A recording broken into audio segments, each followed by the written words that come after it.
তিনি নবীদের মাধ্যমে আমাদের কাছে পৌঁছে দিয়েছেন যাতে এই দুনিয়া সুন্দর থাকে। এই দুনিয়া যাতে সুন্দর করা যায়, আমরা যেন ঈমানের উপর থাকতে পারি, আমরা যেন ইসলামের উপর থাকতে পারি, আমরা যেন ঈমানের উপরে ইসলামের উপরে আমাদের মরণ হয়।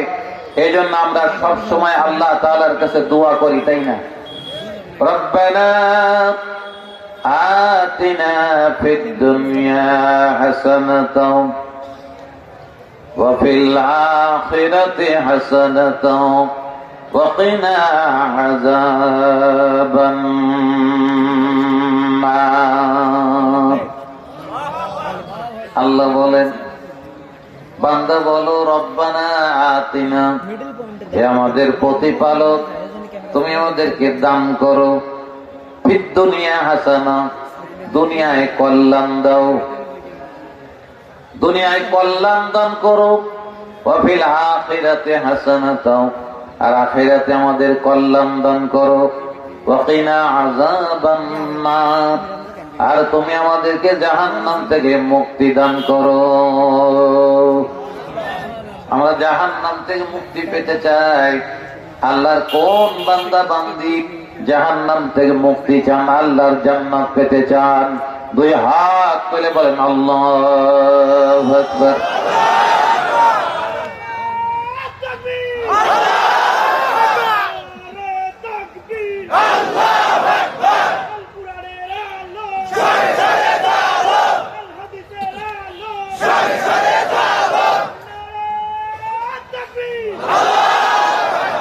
আমার ভাইয়েরা, আল্লাহর কাছে আবেদন করে নিলাম, আল্লাহ যদি আমাদেরকে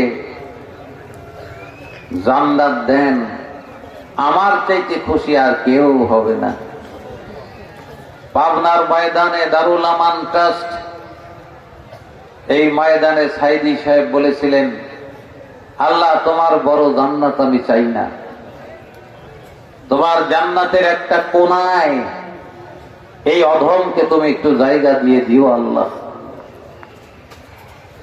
আমিও জহুরুল ইসলাম তাই বলতে চাই, আল্লাহ তোমার বড় জান্নাত আমি চাই না, তোমার জান্নাতের একটা কোনায় আমাকে একটু ঠাঁই দিও আল্লাহ, তাও তোমার কঠিন জাহান্নামে তুমি আমাকে দিও না। আমাদের ভাই, আমাদের বাবা মা অনেকেরই দুনিয়া থেকে চলে গেছেন। আমার ভাইয়েরা মায়েরা, বাবা যদি মারা যায়, মা যদি মারা যায়, সূরা ফাতিহা পড়ুন, সূরা ইখলাস পড়ুন, এরপরে দরুদ শরীফ পড়ুন, বাবার কবরের কাছে গিয়ে কাঁদুন, আল্লাহ আমার বাবাকে মাফ করে দাও। নবীজি বলেন, কোন সন্তান বাবা এবং মার কবরের কাছে গিয়ে যদি বলে আল্লাহ মাফ করে দাও, আল্লাহ পাক রব্বুল আলামিন ওই মা এবং বাবাকে মাফ করে দেন।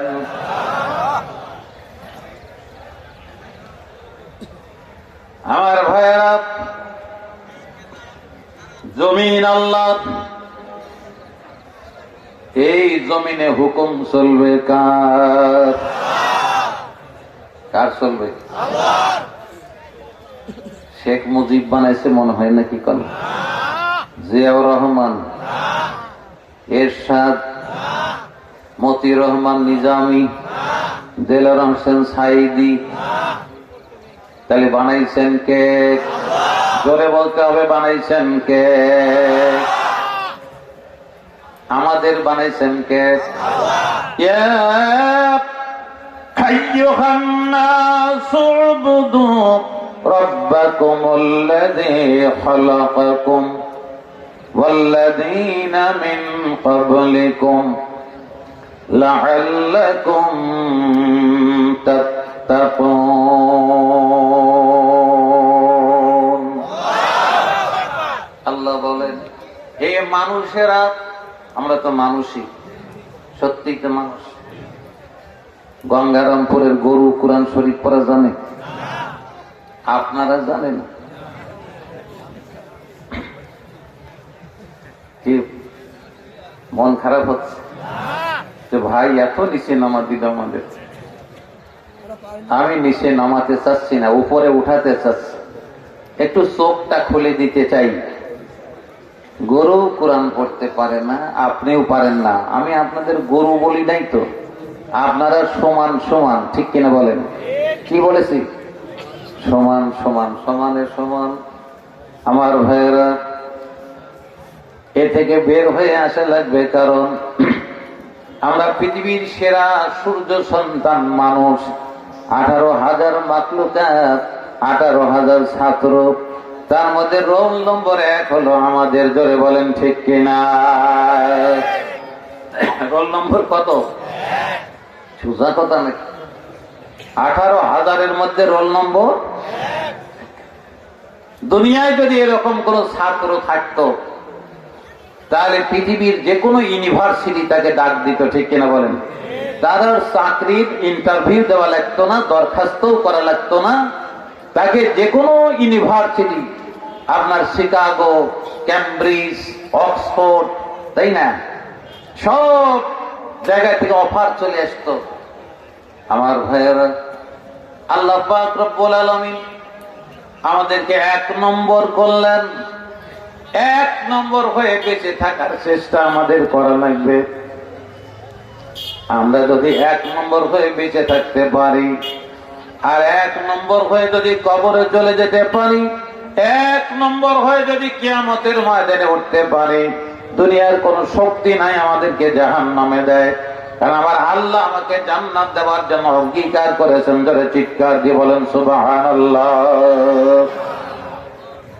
সুবহানাল্লাহ। আস্তে আস্তে বলতেছেন ভাইয়েরা, গঙ্গা নম্বরের ভাইয়েরা, একদন্তের ভাইয়েরা, সুবহানাল্লাহ কি আসতে হবে না জোরে হবে? জোরে আওয়াজ দিয়ে বলেন সুবহানাল্লাহ, আর জোরে বলেন আল্লাহু আকবার।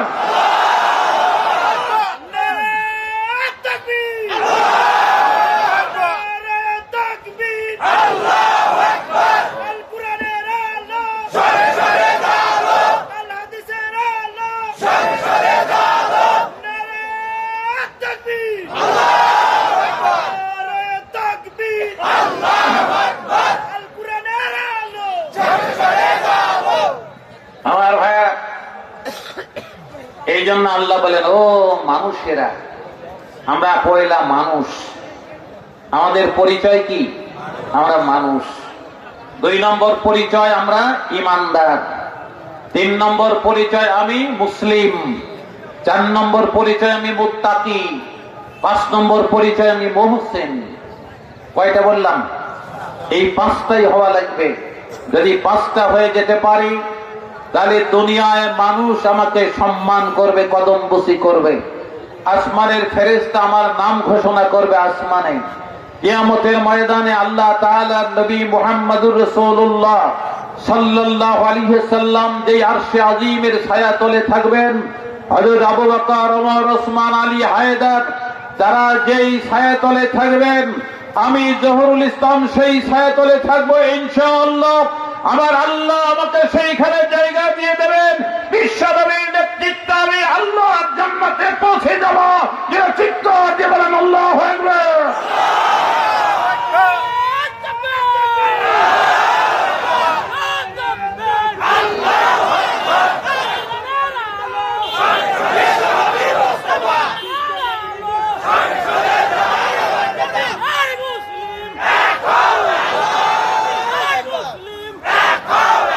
আমার ভাইয়া, আল্লাহ বলেন, ও মানুষেরা, আমরা মানুষ।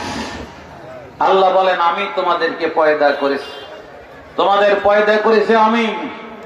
যে আল্লাহ আমাকে পয়দা করেন, তাহলে আল্লাহকে খুশি করা দরকার আছে না নাই? কি দিয়ে আল্লাহকে খুশি করব? আমাদের কাছে কি কিছু আছে? একটা জিনিস আছে, এই দেখেন, বিসমিল্লাহির রহমানির রহিম, আলহামদুলিল্লাহি রাব্বিল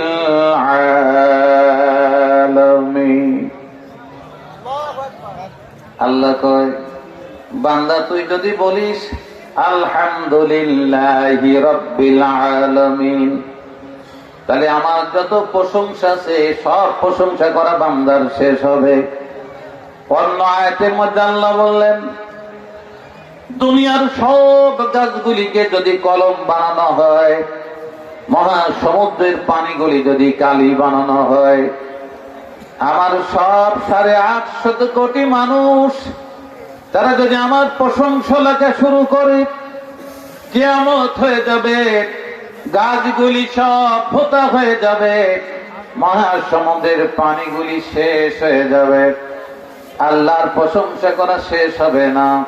কিন্তু একটা বাক্য যদি গঙ্গারামপুরের মানুষ তেলাওয়াত করে, আলহামদুলিল্লাহি রাব্বিল আলামিন,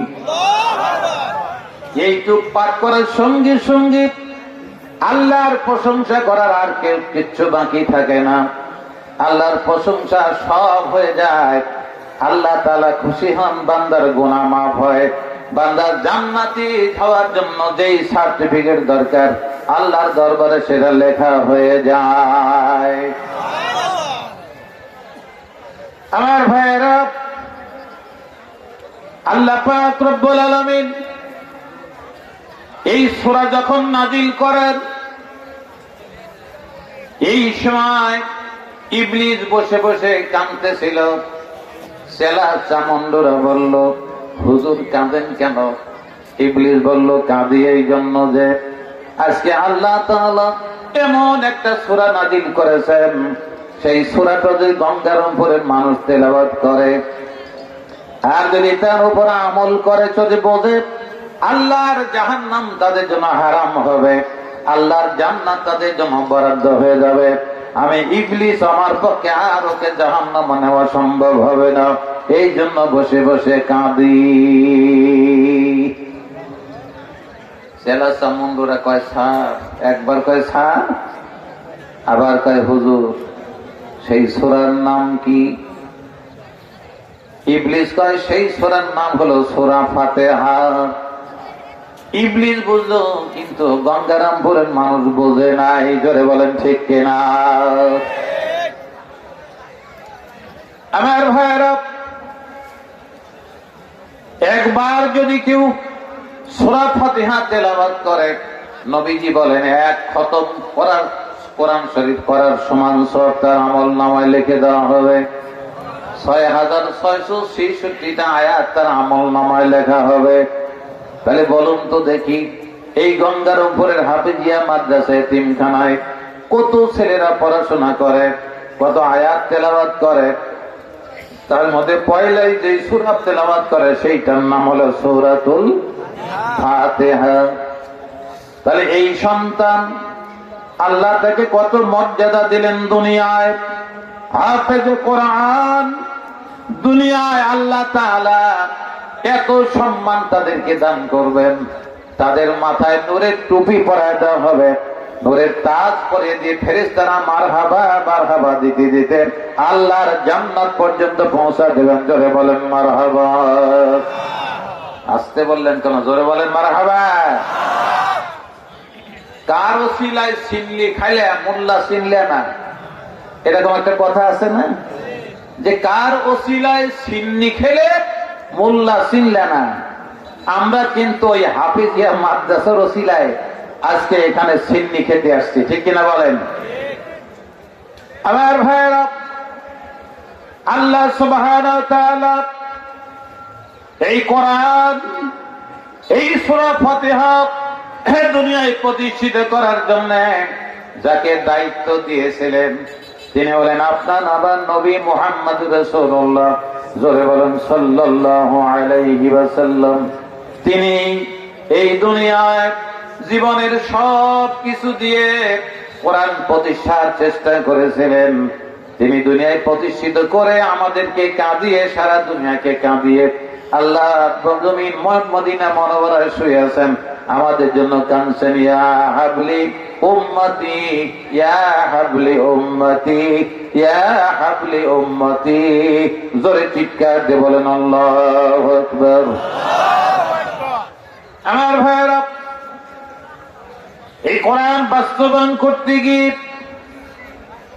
আমার নবী বিশ্ব নবী মুহাম্মদুর রাসূলুল্লাহ সাল্লাল্লাহু আলাইহি ওয়াসাল্লাম 3 বছর জেল খেটেছিলেন। কয় বছর? 3 বছর জেল খেটেছিলেন। 3 বছর জেল খাটার পরে তিনি মুক্তি পেলেন। তাহলে তো ভয় করে মক্কা ছেড়ে চলে যাওয়া লাগতো, ঠিক কিনা বলেন? যে আবার মনে হয় জেলখানায় দিবে।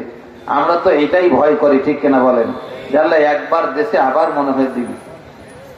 আমরা তখন পালাই দেশ থেকে, ঠিক কিনা বলেন? আমার ভাইয়েরা, পালায় যাবেন কোথায়? আমাকে 3 বার মেসে। কয়বার? জোরে গম কয়বার? গম চুরি করেছিলাম কয় মন? 1 মনও না। উপজেলার টাকা চুরি করেছি কয় টাকা? 1 টাকাও না। উপজেলা আমাকে বাসা দিছিল 2 তালা, সে গর্জিয়াস স্টাইলের বাসা। আপনারা হলে প্রতিদিনই বহুদিন ওই জায়গায় থাকতেন। আমি তাও কোনোদিন রাতে থাকি নাই ওখানে। সরকারের জায়গা পড়েছিল, বুঝলেন? আমার ভাইয়েরা, নবীজি এই কোরআন দাওয়াত দেওয়ার জন্য তায়েফে গেলেন। তায়েফবাসীরা মানল, তায়েফবাসীরা ক্ষত বিক্ষত করে দিল। মাথা থেকে পা পর্যন্ত এত মারল বিশ্ব নবীকে, রক্তাক্ত হয়ে গেল তায়েফের ময়দান। আমার ভাইয়েরা, উহুদের প্রান্তর, উহুদের ময়দান, বিশ্ব নবীর দাঁত মোবারক ভেঙে গেল, হেলমেট ভেঙে গেল, মাথার মধ্যে চলে গেল, ফিনকি দিয়ে রক্ত পড়ল। বিশ্ব নবী বেহুশ হয়ে মাটিতে পড়ে গেলেন। এরপর তাকে টেনে উঠানো হলো। তিনি আস্তে সাতটা দেখলেন তায়েফের কি বলেন উহুদের ময়দান। সাহাবায়ে কেরাম বলেন, ইয়া রাসূলুল্লাহ, ভয় নাই, আল্লাহ আমাদের সঙ্গে আছেন। নবীজি দাঁড়ালেন, ওখান থেকেও পালালেন না। বিশ্ব নবী দাওয়াত পেশ করলেন, যেই দাওয়াতের ফলশ্রুতিতে আজকে আটঘরিয়াবাসী আমরা মুসলমান। জোরে বলেন ঠিক কিনা? আমার ভাইয়েরা, তাতেই কোনো কাজ আসে নাই। নমরুদ চেষ্টা করলো ইব্রাহিমকে ধ্বংস করতে পারলেই দুনিয়ায় ইসলাম মুক্ত হবে। ফেরাউন চেষ্টা করলো মূসাকে ধ্বংস করতে পারলেই ইসলাম মুক্ত হবে। আবু জেহেল, আবু লাহাব, উতবা, শায়বা চিন্তা করলো মুহাম্মদকে ধ্বংস করতে পারলেই ইসলাম ধ্বংস হবে। কিন্তু মুহাম্মদ ধ্বংস হয় নাই, আবু লাহাব ধ্বংস হয়েছে। যারা চিৎকার দিয়ে বলেন আল্লাহু আকবার।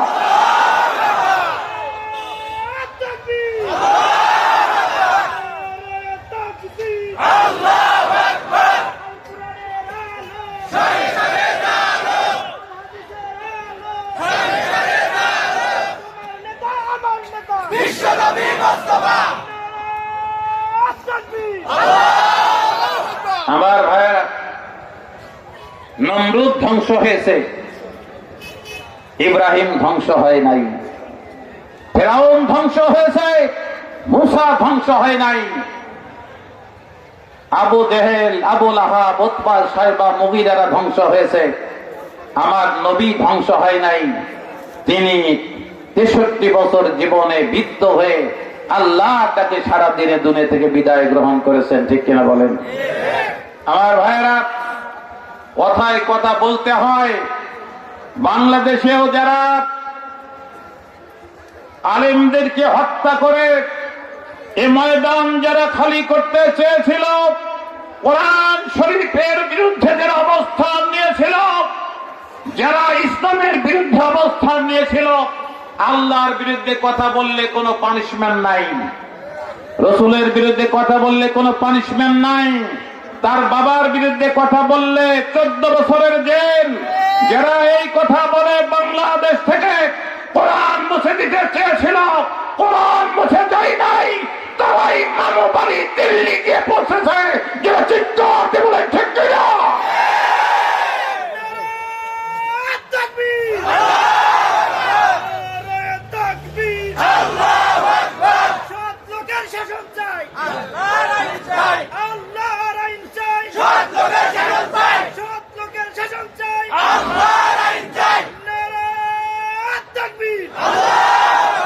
আমার ভাইয়েরা, আপনাদের স্লোগানে ওনার বিদায় হয় নাই।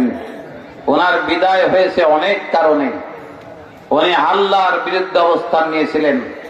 বাংলাদেশে বহু মানুষ আল্লাহর বিরুদ্ধে কথা বলেছিল, উনি তার বিচার করে নাই। বাংলাদেশে বহু মানুষ আমার নবীর বিরুদ্ধে কথা বলেছিল, উনি তার বিচার করে নাই। কোরআনের বিরুদ্ধে কথা বলেছিল মানুষ, উনি তার বিচার করে নাই। বরং বিচার যাদের করা হয়েছে তারা ছিল নির্দোষ। 3 মাইল দূরে থেকে দেখা গেল সাইদি হিন্দুদের বাড়িতে আগুন দিল। কি কথা বলেন নাই? এই সাক্ষীর তাকে যাবজ্জীবন কারাদণ্ড দেওয়া হলো, মৃত্যুদণ্ড দেওয়া হয়। এই জন্য আল্লাহ তাআলা ওনাকে আস্তে করে কানে ধরে মামু বাড়ি দিল্লিতে গিয়ে বসিয়ে রেখেছেন। ওইখান থেকে এখন আমাদেরকে শেখানো হচ্ছে বাংলাদেশে নাকি সাম্প্রদায়িক সম্প্রীতি নষ্ট হচ্ছে। আমার ভাইয়েরা, আমরা হিন্দুদের মারি নাই, কারণ আমরা হিন্দুদের বাড়িঘর পাহারা দিয়েছি, তাদের মন্দির পর্যন্ত পাহারা দিয়েছি, ঠিক কেনা বলেন? অথচ ইন্ডিয়াতে আমি আজও দেখেছি জুমার নামাজ পড়ছে, মসজিদে জায়গা হয় নাই, রাস্তায় বসেছে ইন্ডিয়ান পুলিশ গিয়ে বুট জুতা দিয়ে আমাদের মুসলমান ভাইদেরকে লাথি দিয়ে ফেলে দিচ্ছে। আমাদের ওইখানে ইন্ডিয়ায় মসজিদ ভেঙে মন্দির বানানো হচ্ছে, আমাদের মুসলমানদেরকে গরুর গোশত কেনার অপরাধে পিটিয়ে হত্যা করা হচ্ছে। আর ওরা আমাদেরকে শিখায় আমরা নাকি সাম্প্রদায়িক সম্প্রীতি নষ্ট করছি। ওইখানে যারা বসে আমাদেরকে পতন শেখানোর চেষ্টা করে, আমরা বলে দিলাম এখনো যদি তারা সজাগ না হয়, আমাদের বিরুদ্ধে যদি অবস্থান নেয়, আবারও ভারতকে আবার সেই জায়গায় যেতে হবে যেই জায়গায় তারা মানুষকে ভাতের মার খাওয়াইছিল একদিন, সেই জায়গায় আবার ভারতীয়দেরকে চলে যেতে হবে। যদি বলেন কথা ঠিক কিনা? ইতিমধ্যেই পশ্চিম বাংলায় হাসপাতালগুলি সব শূন্য হয়ে গেছে, কোনো রোগী নাই, ডাক্তাররা বসে আছে।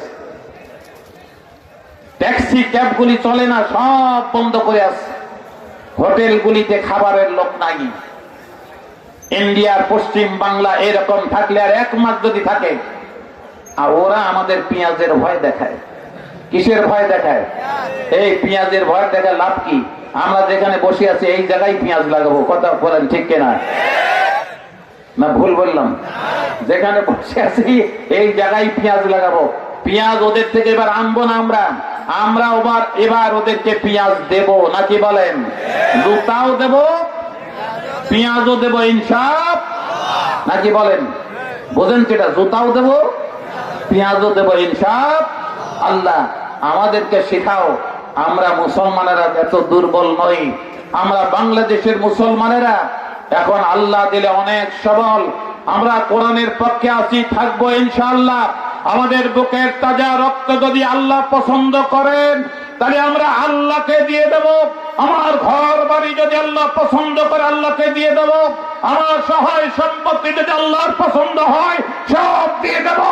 1 ফোঁটা রক্ত থাকতেও আমরা বাতিলের সঙ্গে আপদ করবো না ইনশাআল্লাহ।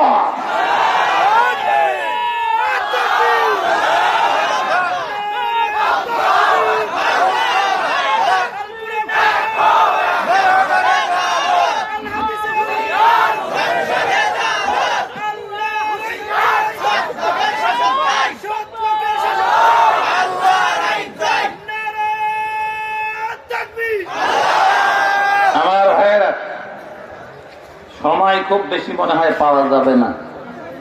10টা না?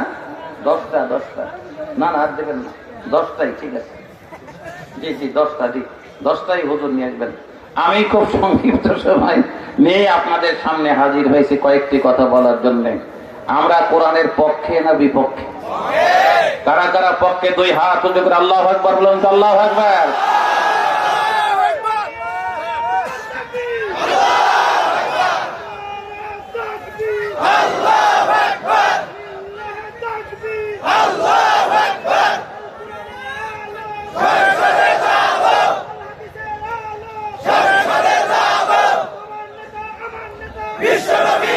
আমার ভাইয়েরা, গঙ্গারামপুরবাসী এরকম একটি মার্কাজ, এরকম একটি হাক্কানিয়া মাদ্রাসা, হাফেজুল কোরআন যেখান থেকে বের হবে সেই ফ্যাক্টরি তৈরি করেছে। আমি নিজেই উদ্বোধনের দিনে সম্ভবত আসছিলাম। আমি গুনাহগারও আপনাদের সাথে আছি ইনশাআল্লাহ। যতদিন বেঁচে থাকি ততদিন থাকবো ইনশাআল্লাহ। আমরা আল্লাহর পক্ষে, কার পক্ষে? জোরে বলেন। যদি দুনিয়ার সব মানুষ বলে যে আল্লাহ নাই, তাহলে আমি একাই বলবো আল্লাহ আছে। জোরে বলেন, কথা ঠিক কিনা? আল্লাহ আছে না নাই? যারা বলেন আল্লাহ আছে না নাই? যারা বলে আল্লাহ আছে তারা আমার সঙ্গে জোরে ঠিক করে বলেন না।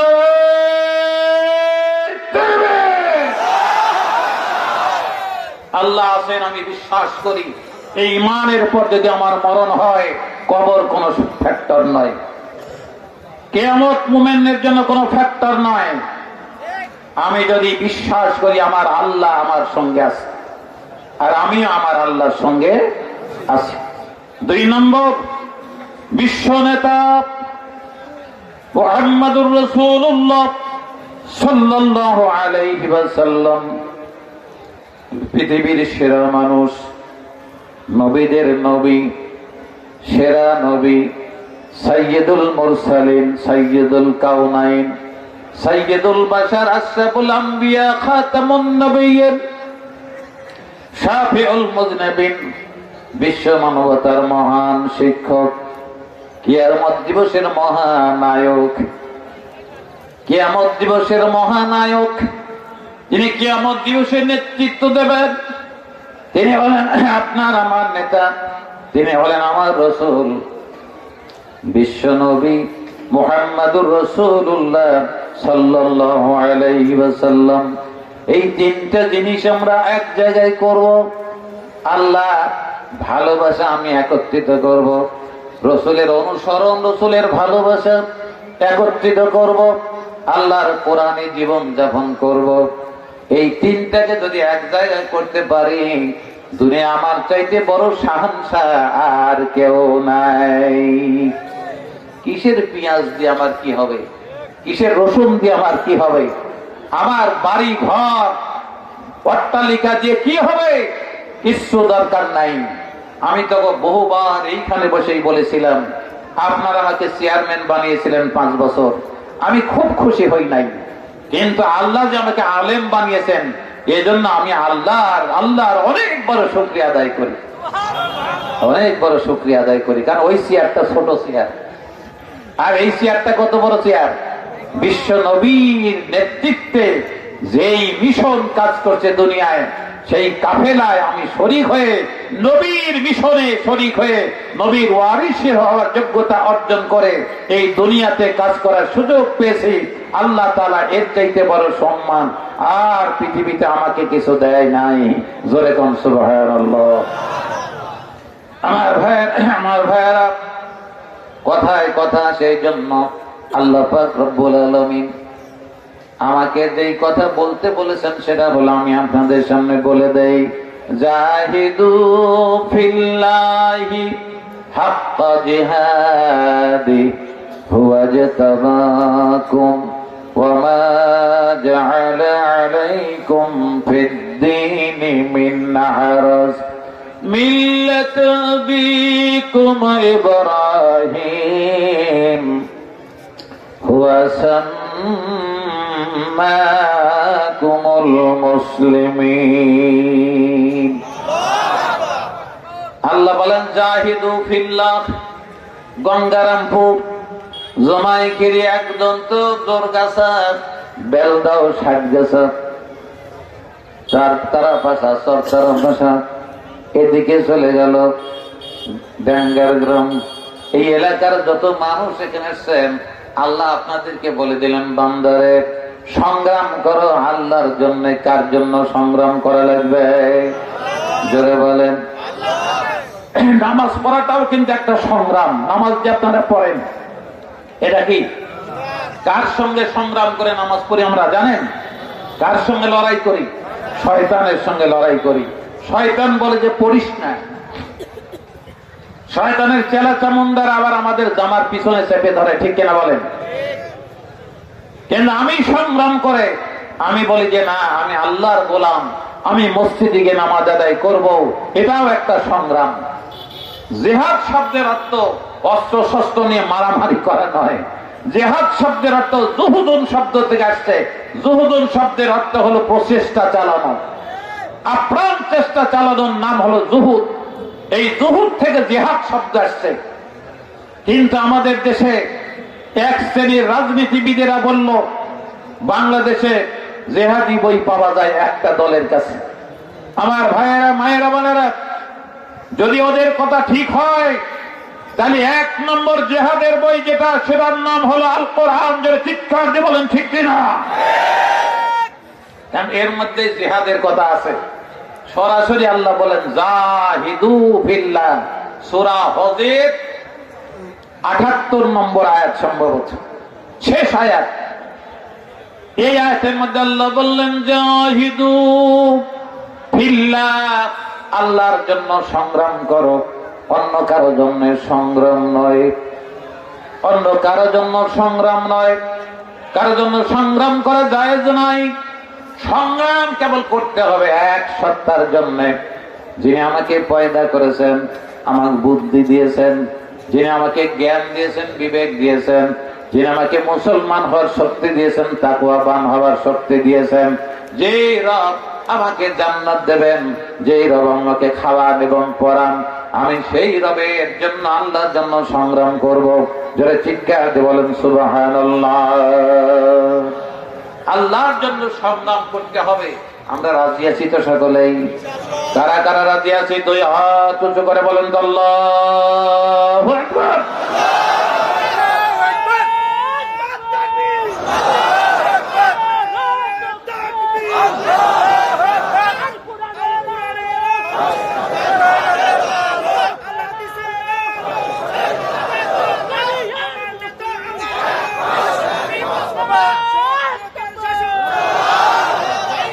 আমার ভাইয়েরা, এইবার সংগ্রামের কথা বলবো। ভারতীয়রা মাদ্রাসা ভেঙে দিয়েছে, মসজিদ ভেঙে দিয়েছে, চীনারা মসজিদ ভেঙে দিয়েছে, মাদ্রাসা ভেঙে দিয়েছে। মিয়ানমারের জায়নবাদীরা, ওরা আমাদের মসজিদ ভেঙে দিয়েছে, মাদ্রাসাগুলিতে আগুন লাগিয়ে পুড়িয়ে ছারখার করে দিয়েছে। আমাদের মুসলমানদের ঘর বাড়ি মিয়ানমারে সব পুড়িয়ে ছারখার করে দিয়েছে। ওরা আমাদের সব ধর্মীয় প্রতিষ্ঠানগুলির দিকে বাঁকা নজরে তাকানোর চেষ্টা করে। কোরআনে ভুল আছে বলে আমাদের মুসলমানদের এক শ্রেণীর দরবেশ বাবাদের দিয়ে কথা বলায়, ঠিক কিনা বলেন? আমাদের মাদ্রাসাগুলিতে ওরা ছাত্রদেরকে পড়াতে দিতে চায় না, কয় ওইখানে যাস না, ভিক্ষা করে খাওয়া লাগবে। আমরা ভিক্ষা করে খাবো, আমরা কাপড়বিহীন শুয়ে থাকবো, হাঁটুর মধ্যে মাথা দিয়ে শুয়ে থাকবো। তাও যারা মাদ্রাসা ভেঙে দেয়, মসজিদ ভেঙে দেয়, যারা আমাদের কোরআনে আগুন লাগিয়ে দেয়, আমরা ওদের সঙ্গে থাকবো না। আমরা কোরআনের সঙ্গে থাকতে চাই। যে চিৎকার দিয়ে বলেন আল্লাহু আকবার।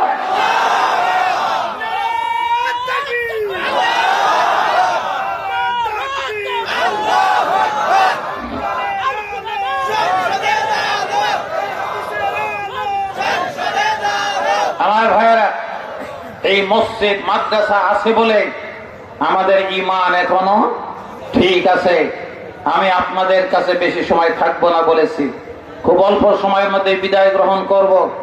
আমি আপনাদেরকে বলতে চাই, এত বড় বড় মাহফিল এইখানে হয়, অনেক টাকা খরচ হয়, কিন্তু এই প্রতিষ্ঠানের উন্নয়ন খুব বেশি হয় নাই। আপনারা এই জায়গায়, এই প্রতিষ্ঠানের, এই গ্রামের যারা মানুষ, আশেপাশের যারা